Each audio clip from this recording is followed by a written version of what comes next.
Season of the Witch is upon us, and with it comes a small arsenal of new weapons to go out and acquire. This video will discuss the 6 craftable seasonal weapons, as well as the 4 reprised Red War weapons from the Nadir Foundry. Let's jump into it. Brya's Love is the first of our 6 craftable weapons. It is a 180 RPM scout rifle and comes with a new perk, Loose Change, which states that applying an elemental debuff to a target increases this weapon's reload speed for a short duration. This option pairs great with destabilizing rounds in the 4th column, turning it into a self-sustaining engine. Another potential option is the classic rapid hit explosive payload roll. Can never go wrong with that. This gun's main competition is the Doom of Chelchis from the King's Fault raid. However, this weapon does not require you to hop into a raid to get, and therefore is up to offer for more casual players. Grab it while you can. Up next, we have the Eleatic Principle, which is a 900 RPM arc machine gun. Nothing really to write home about here. In column 3, I would maybe grab Zen Moment, possibly Ensemble. In the 4th column, you're looking at either Adrenaline Junkie or Target Lock. Generally though, I think Zen Moment Target Lock is going to be the go-to for this weapon. Feel free to experiment at your own discretion. Up next, the Aeromite stands to be one of the key weapons in this whole list. It is a high impact solar fusion rifle with a staggering 960 charge time, so it's pretty slow. And unfortunately for this weapon, there's too much competition for it to be too particularly useful. There are just other fusion rifles that do what this fusion rifle wants to do, but they do it much better. So instead of going for a super meta classic fusion rifle roll, go for something a little bit more unique. For example, Heal Clip is another new perk introduced this season that states reloading shortly after dealing a final blow grants cure to you and nearby allies. You can combine this with Reservoir Burst in the 4th column to become the team's resident heal bot while still pumping out crazy amounts of ad clear. The gameplay loop there is simply shoot a burst, it kills the ads, you reload, and a burst of healing goes around you. Keep doing that. Up next, we have Kept Confidence, which is a 140 RPM strand hand cannon. This weapon is absolutely a PvP weapon, and from what I can tell, it's actually a pretty decent one. Everybody's been saying it feels like one of the best feeling weapons in the game, so take that as you will. I'm not a real big PvP guy, so if you really want to know what the god roll is for this weapon, go consort your favorite PvP lord, but for the sake of putting a roll to the weapon, I would say maybe Killing Wind in column 3 and either multi-kill clip or Eye of the Storm in column 4.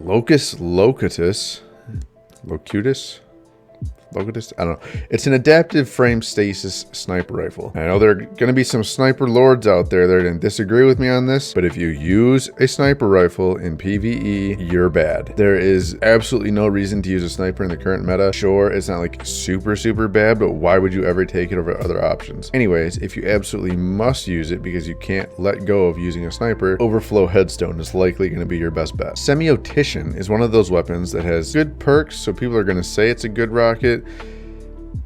Those people are wrong. This is a high impact frame strand rocket launcher. If you remember back to the rocket launcher rework, you'll know that when it comes to rockets, you want either aggressive frames or adaptive frames. Remember, A equals good. Thanks, Sour. That said, this gun is a little interesting as field prep works in combination with the origin trait to provide an always increased reload speed as long as you keep switching between crouched and standing. If you must have this weapon in your arsenal, I would recommend maybe field prep explosive light, but keep in mind that if you're going to be using a rocket, you should be using Apex Predator or Cold Comfort, and anything other than that is pretty much trolling. Maybe Hothead if you don't have any of the other two, but that wraps up seasonal craftable weapons. These next 4 are not craftable, but instead are obtained from the recovered Red War weapons engram at the seasonal table. First up, we have Deadpan Delivery, which is an aggressive frame arc shotgun. Again, far better options to use in this thing, but if you must use it, I would say maybe go Elemental Capacitor in the 3rd column and Trench Barrel in column 4. Collective Action is another possible column 4 perk. It's really up to you. Nightshade is a lightweight strand pulse rifle. If I'm not mistaken, this is the 3rd time it's been introduced to the game now. Looking at the perks on this thing, it's obviously intended for PvP. We have things like Outlaw, Rangefinder, Under Pressure, and Enlightened Action in column 3, along with Kill Clip, Encore, Head Seeker, and Moving Target in column 4. It seems like this weapon has a lot of tools at its disposal, but will it be enough to beat out some of the other already incredible pulse rifles we have? Again, I'm not really a PvP guy, so I can't really say. I wouldn't touch this thing in PvE, which is what I'm here for, but if you must touch it in PvE, I would recommend maybe Outlaw Hatchling. There's there's not really a whole lot of options here for this gun. Persuader is a rapid fire frame void sniper rifle. We are not in a sniper meta, and even if we were, neither of the snipers in this video would make the cut. Honestly, if you're gonna get this thing, just go for the meme roll. Okay, this thing can get repulsor brace and destabilizing rounds, which on any sort of workhorse weapon would be absolutely incredible, but the fact that it's here on a sniper is a bit silly, and that makes it unique and funny, so go for that. The Showrunner is a lightweight frame kinetic SMG. If you know me, you know that 900 RPM SMGs are my bread and butter. My Callus mini tool is about as close to perfection as a gun can get. That said, this is no Callus mini tool. You are going to want Overflow or Grave Robber in column 3, and either kinetic tremors or target lock in column 4, but whatever you put on this thing, don't really expect any combination to be all that crazy, do all that much work. Just seems to stand to be one of those, here's an option that you could use should you decide to experiment a bit. There you have it. None of these weapons are all that great.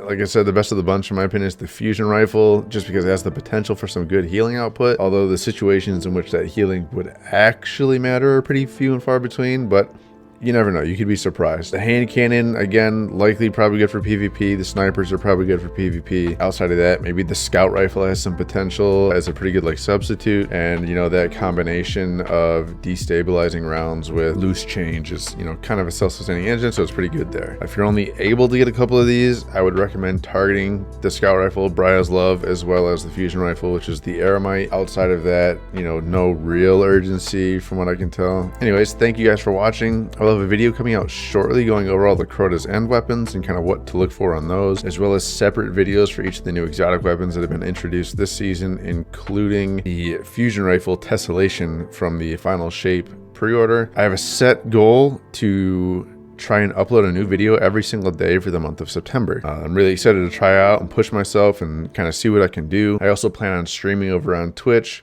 That link is down in the description below. It's very likely that I'll be recording quite a few videos live over there. So if you want to see your name come up on, you know, the big screen, you can swing by. Make sure you subscribe to stay up to date and turn on the notifications to make sure you never miss an upload again. Like I said, a video every day through the month of September. A lot of potential to miss a video, so notifications might help you out there. Although, if you are watching my videos anyways, the YouTube algorithm tends to push that to you whether you're subscribed or not. So maybe don't subscribe. I don't know. It doesn't really matter, but you know, it helps me out. Do let me know what you think about the weapons down in the comments below. I'm curious to see what other people may think about them, or if there's any crazy combos that I might have potentially missed out on. There's, you know, always a chance. But again, thank you guys for your continued support. It means more than you can imagine.